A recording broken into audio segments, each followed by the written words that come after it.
would have taken too long unless they had like a remix in hand. Yeah. They wouldn't have been able to do it that quickly, I don't think. So my guess is they sent really compressed files just because they didn't give a fuck, or the label didn't give a fuck. Yeah. And everybody was like, oh, this sounds like shit. I'm like, oh, well, let's send the decompressed.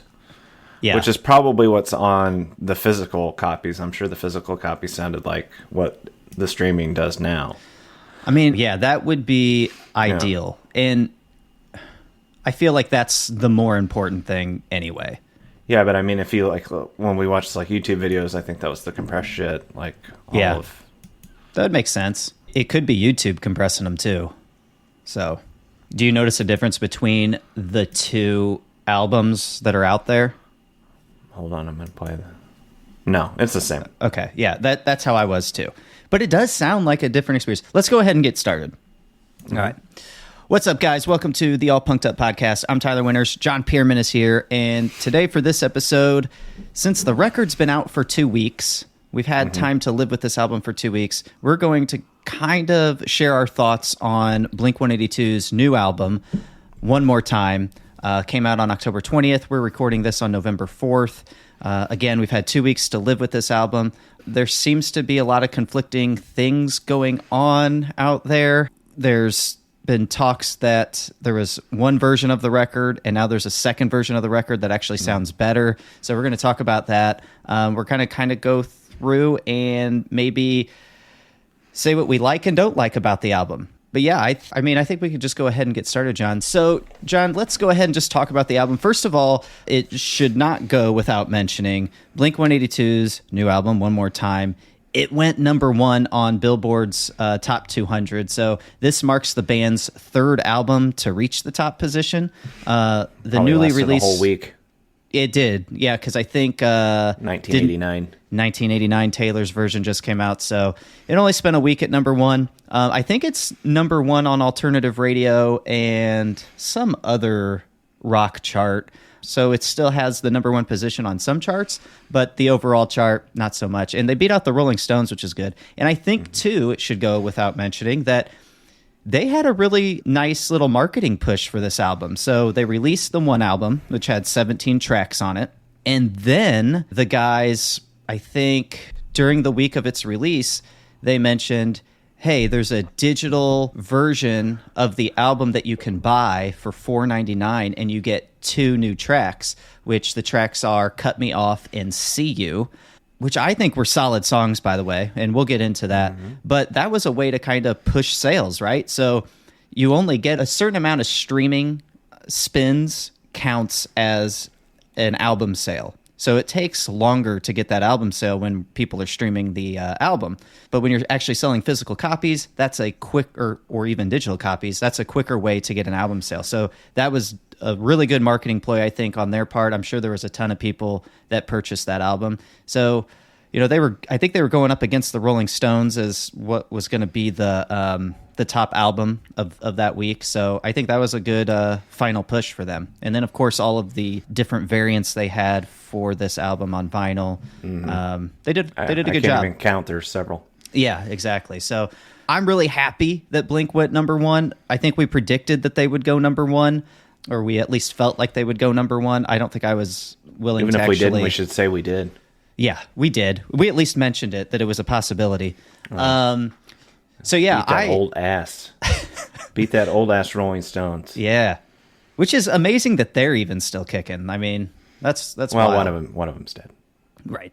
Well, several of them are dead, but one of the active members died. Yes, right. Charlie. So, yeah, the drummer.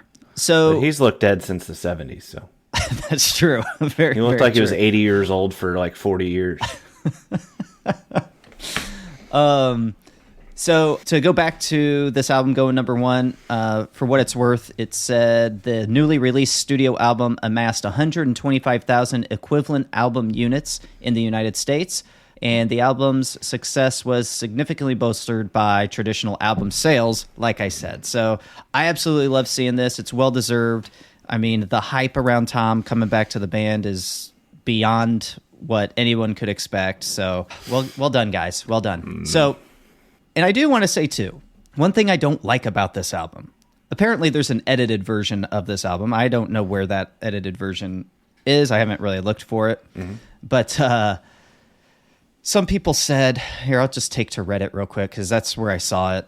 You mean edited language-wise? Edited language-wise. And basically this person posted on Reddit, they're like, I was dropping my kid off at the school drop-off lane, and as the door opens and the kid gets out, you hear Tom say, "When I teach masturbation," and then it starts with, goes into "Dance with Me." So that was the edited version. To me, that seems like a big miss on the record label's part there. I know that edited versions usually just take out certain curse words like fuck and whatever. But, maybe this one should have been looked at a little more closely. No. I really don't care for that line. And again, I'm a huge Blink fan. I understand where Blink comes from. I loved this kind of stuff when I was a kid. You don't believe in teaching proper ways of masturbation? Oh, I totally do. But I just don't... You don't think it should be fun? No, I think it should be a blast. You should be filled with guilt as you do it and after. Yeah, that's how we were taught. That's your growing up Catholic. I'm evil and sticky. But I do feel like there are some things on this album that could have been done better. And again, I understand Blink's humor. I understand what I'm getting with Blink, but also these guys are 50 years old. And I feel like just that line alone could have been left off, or at the very least, instead of it starting off Dance With Me, it could have ended Anthem Part 3, which is the first track on the album. And I think we go into Dance With Me, right? Dance With Me is the second? That's correct. Okay. So I feel like at least put it at the end, because there's no way of getting around that when you have kids in the car. So it's like, and that's my biggest thing. Like, I want to listen to the song when I have the kids in the car sometimes, and I can't play this, and it could come up on accident. And, it's just not something obviously that little kids should be hearing, but that's my own thing. And it's like too, John, I think you mentioned on some of the songs that we've reviewed, you're like, we know you guys are 50, like play to us fans who have grown up with you guys instead of trying to cater to this younger generation, which they have to some degree because, they want new fans as well. But it's like, I don't know. I think there's a fine line. I think it's a lot better than like the little like backtracks that are in Dude Ranch. Yeah. Oh, definitely. Absolutely. If I was going to be playing something around kids, if they don't know what masturbation is, they're not going to think anything of it. So yeah, but it's like you don't want them hearing it and then saying it and then like, oh, that'd be like, how do you get that call from the teacher? And it's like, ugh. You just tell them like when Tom is teaching some guy that's named Master masturbation. Yeah, right. Yes, it's buddy named Masturbation. So yeah, it's important to honor those titles. That's my big qualm about the album, but that's it. So John, overall though, what do you, and we'll get into some specifics, but overall, what do you think? I want to go track by track on this shit. I don't know if I have notes for track by track. I don't either. Okay. But there are some tracks that I would like to mention. But overall, how do you feel about this album overall? I wasn't disappointed in any way. I really long for the days where I didn't hear 6 tracks of the album before it came out. Yeah. I feel like when we were waiting for a new Blink album, you saw the one video and the one song. So maybe some of it got leaked, but you didn't hear, 6 finished, polished tracks. Yeah. So I think that just, it ruins the context of the record. Like, then you hear the songs in the context of the album, and maybe they're better, maybe it's worse. Yeah. But overall, I wasn't disappointed by it. I didn't enjoy it as much as I hoped I would, especially at first. I had several issues, like production-wise, that I wasn't a fan of. I'm the same way. Especially on the drums. Yeah. I thought that they were heavy-handed with like pitch correction or auto-tune, whatever you want to call it, which I'm sure they've used in the past too, but it was just... It's noticeable. So clear that they were using it. Yeah. And then just little things like phaser drums and stuff like that are just a little tired to me. Yeah. Yeah, just little things like that. Yeah. And lyrically, I thought it was... there's some songs that aren't cringy to me lyrically, but the vast majority of them, I'm just like, okay. Yeah. Like, you can just tell to me, it felt like there wasn't much effort put in lyrically. in some spots. You know what? I felt like that's the case since Matt Skiba joined the band, because then they started working with John Feldman. And I love John Feldman. I love his work and everything. But I remember seeing something in articles where he said, first thought, best thought for lyrics. So write it down, don't go back. That is I think that's terrible. It might work for some, but for the vast majority, no. Go back, look through your lyrics. If you can make them better, make them better. It makes things sound unfinished. It does, and it sounds lazy to me. Yeah. It sounds like more of a way to just cut corners and get the job done faster. Yeah, it's like, well, this word works here, we'll just do that. Yeah, and there could be a better word. And a lot of it is that elementary kind of rhyming style, and that's fine. Yeah, it's always worked for Blink. Yeah, but I mean, when the lyrics don't make you feel anything, you're just like, oh, you can guess what the next rhyme's going to be. Yeah. And I'm like, how many times can you hear weighted and complicated and right, exactly. Jaded. We've gone over these. Jaded and complicated. Just need to be stricken from the genre. Yeah, I'm not a huge fan of the overall production sound of this album. It sounds, I hate saying this, it sounds too polished. Yeah, we should say, too, that when it was released, it sounded much, much worse. Yeah. So there was something that came about this week. I'd say early this week. Yeah, where somebody said on Reddit, they're like, has anybody noticed that this album suddenly sounds so much better since the release of these, Cut Me Off and See You came out? So I'm like, what? So I sent you that Reddit post, and I immediately went to start listening to it on Spotify.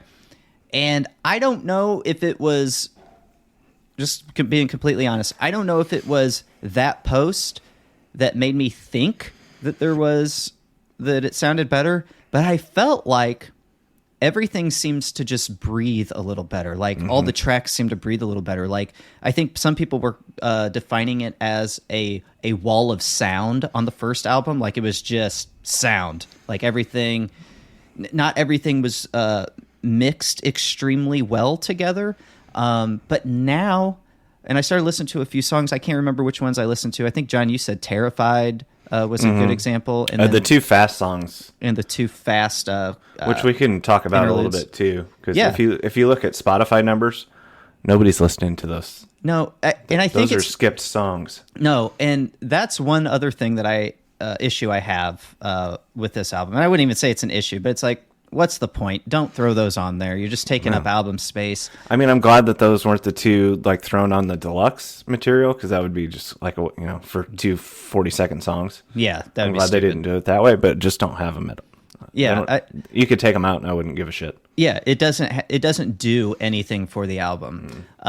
They are very punk sounding, which I do like that. So maybe they just wanted to go back to their like real punk roots and do but that, again, they're not funny, and they don't like. No. It's just like they're pointless. They're filler. They're filler songs. But like you don't need 40-second filler. You just you don't have 40 seconds less. Oh, real quick too, I do want to say my overall thought on this album. Again, I thought it was a little over polished, overdone, production wise, which that's the sound nowadays in pop punk. So sure. I'm kind of like I'm okay with it, but when I want a rock band that I expect Blink to be, I don't know. I just want a little bit more grit in there, I guess. They had an opportunity to change what the sound is. They did, yeah. And they chose not to, in my opinion. Right. The guitars sound a little too digital, I think, and I think that's what really does it. And then the drums they sound very like drum machine-y, which I doubt that Travis did that in the studio, but they do sound like something. It doesn't sound like real drums to me. He's the producer, so he's gonna have some. He wants, if that's the way he wanted his drums to sound. Yeah, and it's. But somebody commented on Reddit. I didn't save the comment, but they just said it takes like all the life out of the drums, and that's what you're listening because you want to hear the. Yeah, it does. The naturalness of. His snare sounds were never the most natural sounding thing, but.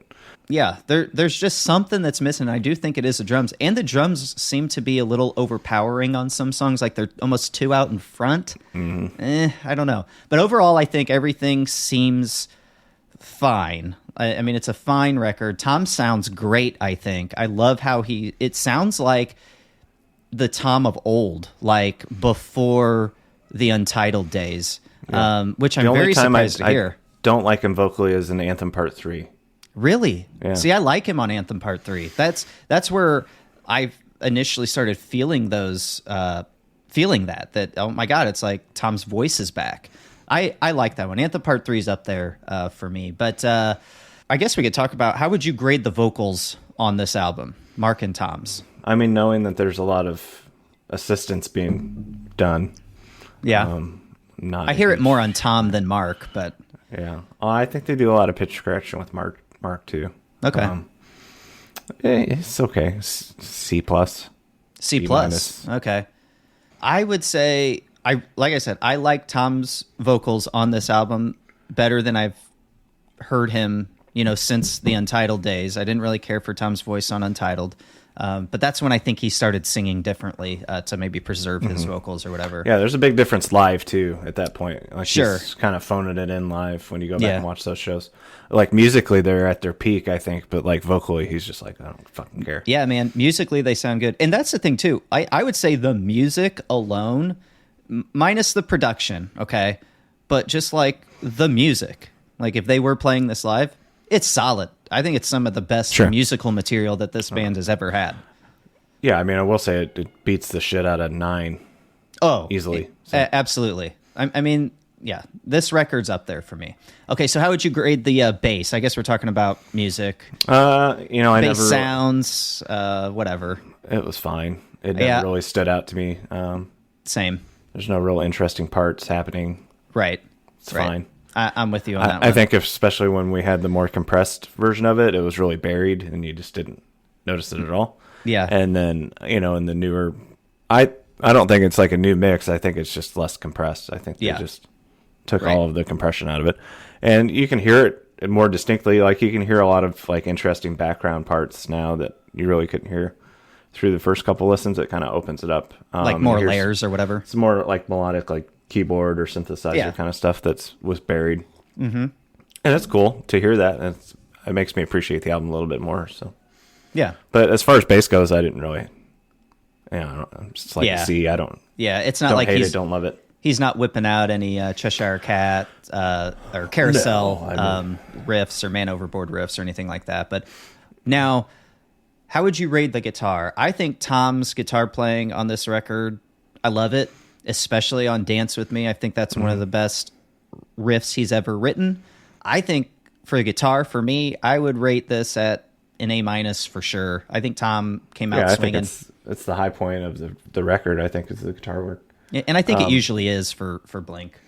I think this is some of Tom's best work, and he's been sounding great live. Like you don't know what's a backtrack, what's not, but it seems like he's really playing these things live. Like I don't think they're phoning that part in. So no, musically, I don't think they were lazy musically. I think it's all the laziness to me is lyrically, but yeah, I totally agree. And some production choices maybe, but. All right, so how would you grade the drums on this one?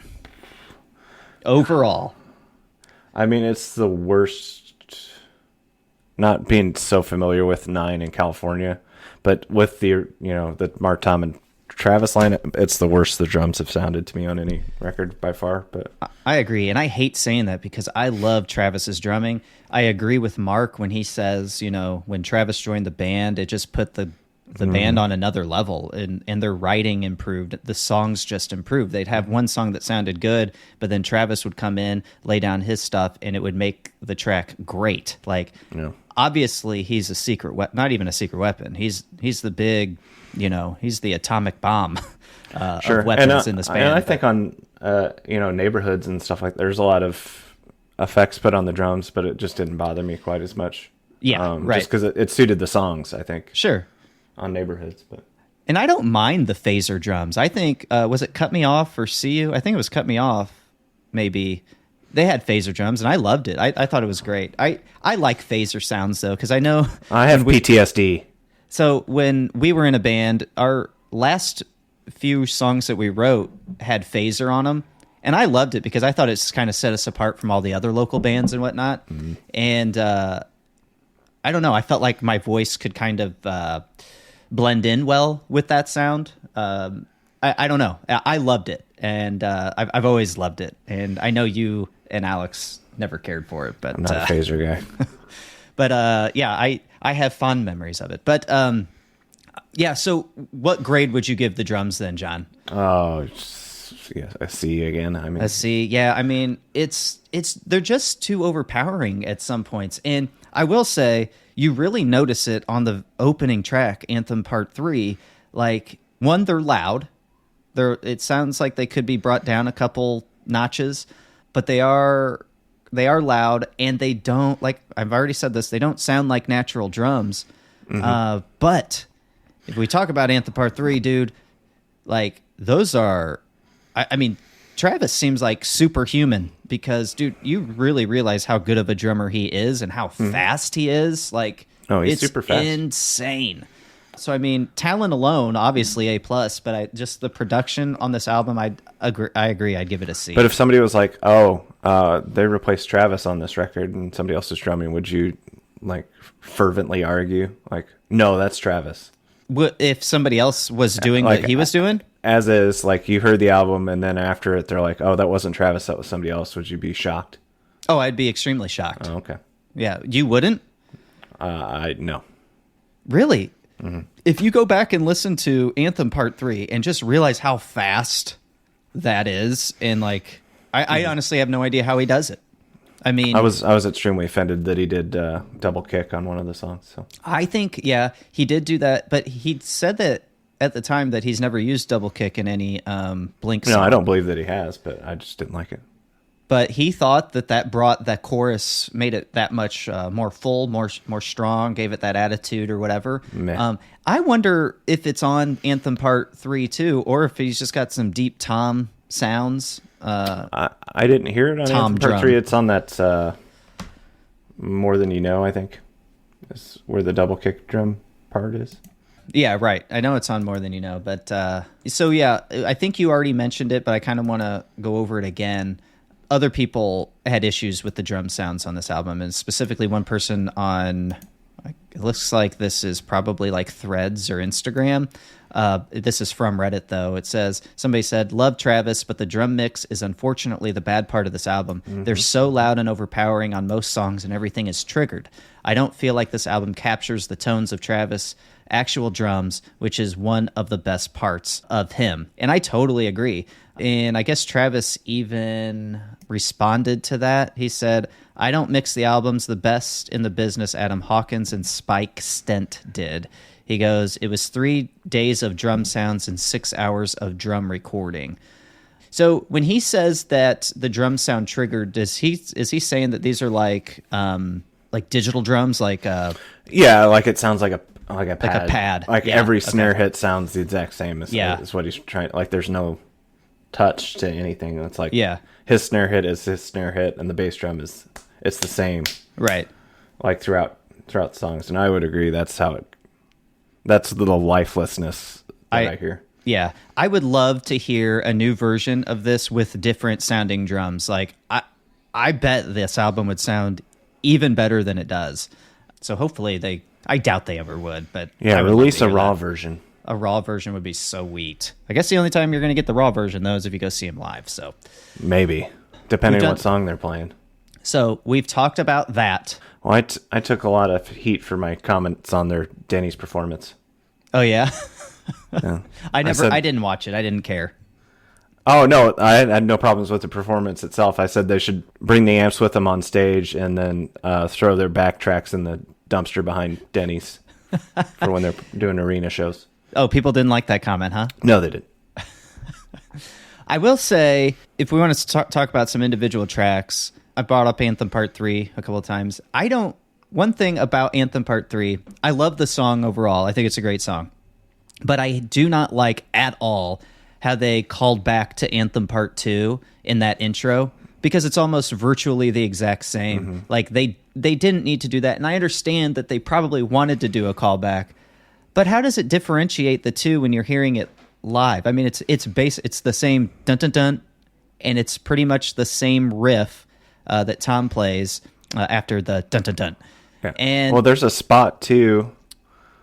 There's an end of a track that is the exact same end of whatever song comes before All the Small Things. Yes. Yep. It's that same keyboard note leading into it is one of the songs. I can't remember. So but I think Adam's song ends that way. Yeah. And it's going right into All the Small Things. Oh, wait, this is a completely different record. Yeah, and I think that's in Blink Wave. I think that's the lead into Blink Wave. Yeah, it's either the lead in or the end. I think it's Blink Wave that has that synth because I have that in my notes. But for Anthem Part 3, like they didn't have. So there's like 3 different intro parts to Anthem Part 3, and I think just cut out that first one. You don't need it because then it like stops, and then it goes into like a more open intro, to where Tom's playing kind of the same intro riff that he was in the first part, but everything's kind of played out a little bit. Just start it there, and it would have been so much better, I think.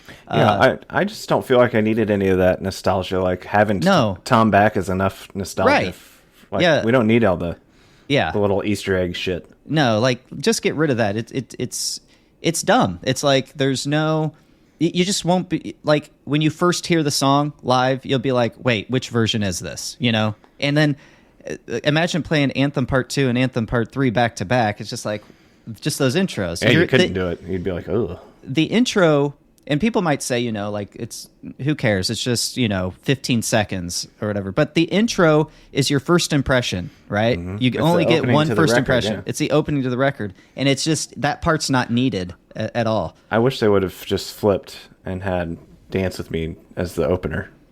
Yeah, with Tom. I understand you have to do Anthem Part 3, but it's such that's one of the better tracks on the record, to be honest. So. I totally agree. But I think if you go back and listen... Though. I'll let you know what the best track is. If you go back and listen to Anthem Part 3, everybody go listen to Anthem Part 3. Do it right now. And imagine the dun-dun-duns are taken completely out, and then go to that second part of the intro where it kind of opens up a little bit. That's where the album should start. That's where the song should start. Mm-hmm. And it would be good enough. And I just think the nostalgia callback is completely unnecessary. And then speaking of callbacks, we already mentioned Blink Wave has that same synth sound. It's probably the same note, too, that Adam's song has at the end. They do the same thing on this song at the end. So I think that's kind of cool. That one doesn't bother me nearly as much. No, and then I think I read that Terrified was a thrown away track from Boxcar Racer, and it really... Yeah. I'm like, yep. Yeah, and I think that's cool that Blink actually released it. Sure. But yeah, I guess the story behind that was, and I don't know if you were on the podcast at the time, John. I don't know if we talked about this, but there were rumors that Tom and Travis were going to release a new an old Boxcar Racer song that wasn't released. It was this one that they were talking about. So got Mark on this one. I think that's kind of cool.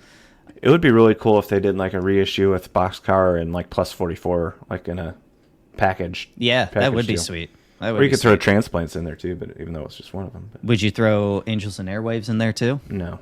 Separate band. They had more than one record, so I could True. Band. Whereas Boxcar and Plus 44 just had the one. Also, one song I want you to listen to. I should have had you listen to this before, but maybe you noticed it as well. No One Can Tell Me Any Different. When We Were Young. Okay, one of my favorite songs on the album. The chorus, when Tom sings When We Were Young the second time in the chorus, so he starts off the chorus When We Were Young, and then in the second half of that chorus he goes When We Were Young.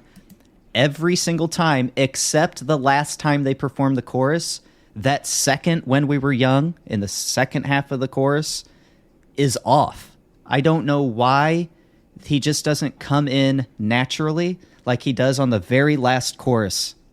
It's off. It comes in too early, and there's time to wait for him to say When We Were Young, but he comes in and it's just so it's so noticeable to me. It's like whoa, it just comes out of nowhere. Yeah, there's a lot of spots on the record where I feel like things are just kind of shoehorned in there. Like got to say it really quick, otherwise it's not going to fit. But it will fit. It fits because the last chorus attempt to end the song.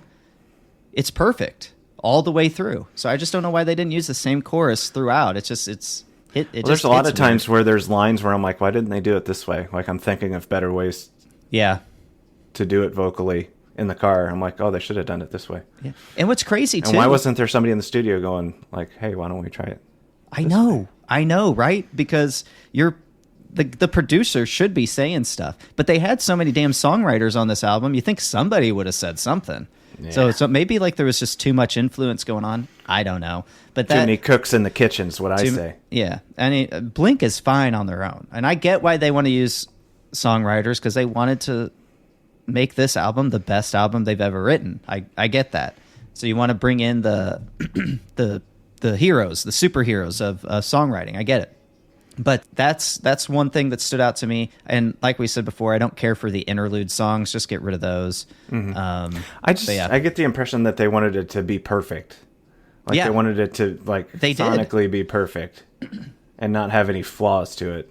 Yeah. And in doing so, there's flaws. Yeah, and I don't want to sound like the old guy here, but rock and roll, there's flaws in rock and roll. It's not perfect, but that's what makes it great. Those little mess ups here and there is what makes it adds more feeling, I think, into a song, you know? Cause, sure. And that's what I really, when I see them playing live, it's like I don't want to harp on it too much because I'm sure there's some issues like vocally performing that long, but like it's the same set list.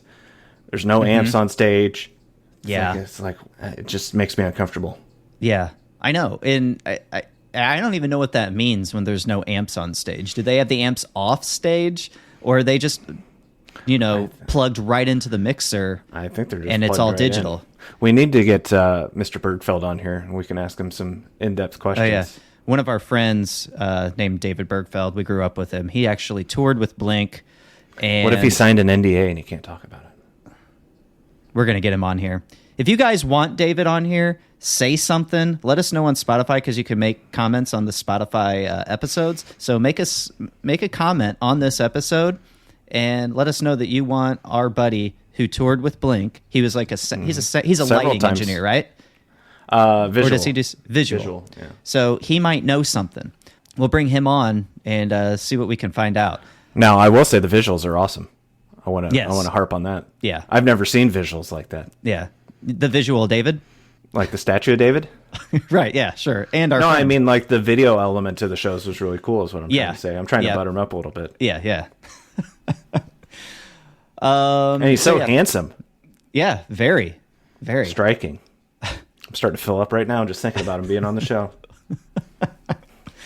Anything else you want to talk about song-wise, John, before we move on to my other questions? I think we should do like a top three, maybe. Okay. Like our top three tracks. I didn't know if you wanted to point out anything that you liked or didn't like real quick. If not, that's fine. We can move to top three. No, I think I've made my points. Okay. And I think my opinion's changed hearing it in its new form a little bit. I can tolerate it a little bit more. Yeah, so we could talk about that a little bit real quick. So, did we already talk about it? Did we already mention it? We already mentioned it, didn't we? Yeah, we talked about it. Yeah, the newer version after Cut Me Off and See You were added. People were saying that it sounds like the mix is better. And yeah, I would say that maybe it does. But I don't know if that was my ears playing tricks on me because I was expecting it or what. But for what it's worth, John seems to like it a lot more. So, but it did seem like it breathed a little better. Okay, so you want to do top three? Yeah. Okay, what are your top three tracks on this album? I'm having a hard time figuring out a third. Really? Do you want me to go? Said top two, yeah. Go ahead. All right. This is tough for me because there are... I'm going to say my top two favorite tracks on the album, I think. No, I'll do top three. Here we go. Damn you.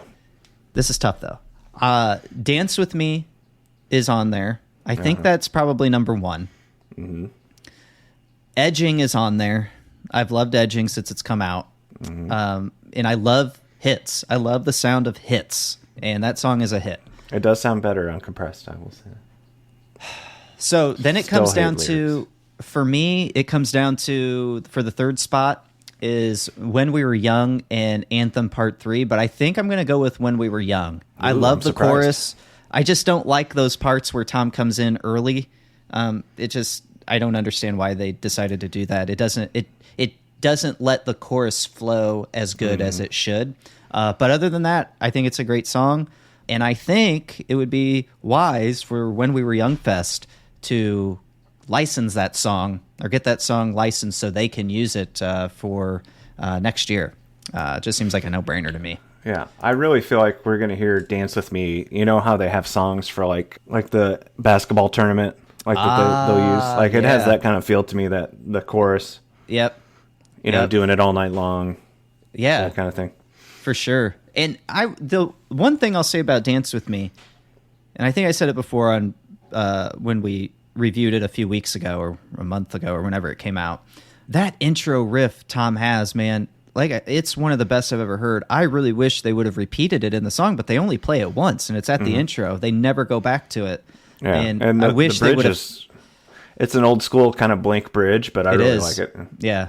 But that's my only qualm with that song, and I think the song is fire, though. It's so solid. Yeah. All right. And the Olays are a weird choice, but it works. Yeah. Yeah, it's sticks fine. in your brain. Yeah, it's the equivalent of the na-na-na-nas, so. Yeah.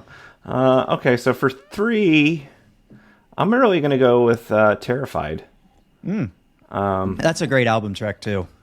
Yeah, I enjoy the boxcar racer feel to it. Yeah. And, you know, I kind of knew that without knowing it, if that makes sense. Mm-hmm. Like I could tell it had that vibe to it. I think I remember when it came out, I want to say you texted me and said it sounded like Boxcar. No. Maybe. Yeah, I mean, I can understand why they took it off. They wouldn't have it on the Boxcar record because it sounded too much like some other Boxcar songs, I think. Yeah. It would have just been like, okay, this is kind of a samey kind of sounding song. 2, Dance With Me. Nice. It's the strongest single for sure. Absolutely. My favorite by far is Blink Wave. Yeah, Blink Wave I think almost it's the made best, my list. By far the best chorus. I love the use of synth. I'm glad they didn't do like an entire record like that. But oh yeah, it's different. It's definitely probably it stands out for sure. It does, and not in a bad way either. Not like it doesn't fit on the record. It just it stands out sound wise, but it still fits, which is kind of crazy. Yeah, but it's my favorite track by far. What did you think of the newer tracks though? Cut Me Off and See You. I really haven't given them enough of a chance yet.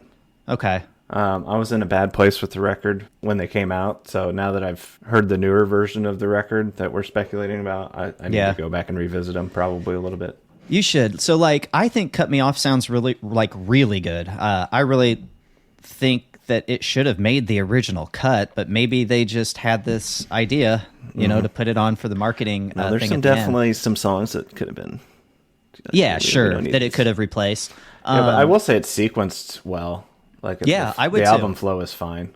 Yeah. Whether I like all the songs or not, like it does flow well. Yeah, the arrangement of the album is great, I would say. Yeah, people dog Childhood a lot, and I would agree with most of that. But really, I thought Childhood was pretty darn good. It's like, and I think it's fine to kind of end the album with because, you know, it's just so heavy-handed with the nostalgia. Like, I know, yeah. Like we're already feeling nostalgia. It doesn't need to be spelled out. But you know what? Maybe this song is for them. You know, like that's true, and it's not for us. It's for them. So it's more of a personal thing for them. They could have kept it for them. Well, I do want to say too, I think Cut Me Off could be a strong single on its own. Like I think it would do well on alt radio, and it's only 2 minutes and 4 seconds long. And do you know the last 2 minute and 4 second song that went crazy? It was Old Town Road by Lil Nas X. So maybe that song feels a lot longer than 2 minutes 4. But I do like Cut Me Off. I think if they put Blink Wave out, they've got a crossover type hit. Yeah, absolutely. If they release it as a single. But I will say Cut Me Off and See You are really strong songs. I really think they should have made the initial album. But again, I understand why they probably held them back because they were planning on this marketing push to go number one. So makes sense. All right. So, John, what grade would you give the album as a whole? A, B, or C? I can't go lower. You're not. I know you're not going to go lower, so that's why I didn't say. Unless you could go lower if you feel it, but... So when I think about it, like 1 through 10, it's like in between 6 and 7. So I'd say like B minus. Okay, I have a B. I'm giving this album a B. It's a great album, I think. I don't think it's a bad album. There's just some things that I wish were a little different, but it doesn't. And I feel like we've been shitting on the album, but I don't. I'm just. So. It's not. I want people to know that we're not like shitting on the album. We're just kind of pointing out the things that we don't like. And, John and I have had... It's the reasons why it's not up there with the all-time classics. It's just, right. It has some flaws. And that's where I want to go next. So where would you rank this in the catalog of albums Blink has? I think it would probably beat out like Buddha and Cheshire Cat. Oh, immediately, yeah. And all the Skiba records. Oh, yeah, I don't even consider the Skiba records Blink. But it's below all the other... It's not above Dude Ranch. It's not above Enema, Takeoff. It's not above any Untitled. of the other Travis records, so it's somewhere down there. It's crazy. I came out and said that this was going to be their best album ever. I really felt it. But after listening to it, and now I have to take into consideration how the album sounds. I love all the songs on here, besides the interludes, like we've mentioned that those could go. But overall, I like all of the songs. There's not one song I dislike as a whole. I do like, so I think it's a solid record overall, but I'd put it somewhere around 4 or 5 in the list of catalogs of albums that they have. So I agree. I don't know how I would rank them, but it's not better than Enema. It's not better than Take Off Your Pants and Jacket. It's not better than Untitled. I would say Dude Ranch is in there. So I thought you'd have it above Untitled still. So well, I'd have to listen to Untitled. So Untitled, I have a weird relationship with that song or with that album because I was expecting one thing and got something completely different. I felt like I was bait and switched with Feeling This. Mm-hmm. Feeling This came out. The album doesn't sound like Feeling This to me. But now, like every once in a while, I'll hear a song from Untitled and I'll be like, wow, that song's really good. So maybe I have to go back and listen. But I would say it either beats out Untitled or it comes right after Untitled. So that's how I feel about this album. Well, I mean, their greatest song ever is on that record. I mean, critically, I think I Miss You is probably... I Miss You, yeah. Looked at it. Yeah, all right. So, John, do you have anything else to say about this album? We talked about this one for a while. I feel like I've said it all. I'm glad we waited a little while to do it, because if we would have done it immediately after release, I would have been spitting fire. I liked it upon initial release. I think I like it more now. I do like Cut Me Off and See You. I like that those have been added, and I think I like it more now because the production must be a little bit better from what people are saying, and I feel like that's how I felt when I found out and started listening again. The band hasn't come out and said anything as of yet, if it's a new mix or whatnot, but there's a lot of people who noticed a difference, and I don't think my ears are as good as some people. So I'm quite confident that it's not a different mix. It's just decompressed. Yeah, so a little heavier file for sure. All right, so it is a great album. I'm glad Blink's back. I'm super happy that they have a #1 album again. That's just great. It shows that they are on top of their game. I think you're right, John, when you say that they are at Pink Blink live and musically. But I think that this album overall fits really well in their catalog of albums. They've just released some banger albums, and it's just hard to beat that. But I think this album's up there. But if you have to rank them, it's either 4 or 5 on the list. I think. Top. Yeah, they didn't sully their reputation or absolutely not. This isn't Michael Jordan on the Wizards. No, definitely not. This is a continuation, and man, being as old as they are, although we still averaged 20. I mean, come on, give them a little credit. That's true. With bad knees, but what's remarkable here is these guys are older now, and in a pop punk genre that kind of leans more young, these guys are still more relevant than any other band in the genre, which is just crazy. So, I mean, they are the leaders of pop punk. I think everybody would say they've been the leaders of pop punk since they came out or started their rise really in '99. And man, I think they're continuing on. If they lost it when Tom left, they've regained it back. Man, Blink. This is Blink being Blink, and they proved that they could still do it with this album, and that's what I'm really happy about. All right, John, you got anything else to add? I don't think so. All right. Well, I'll go ahead and close her out. Do it.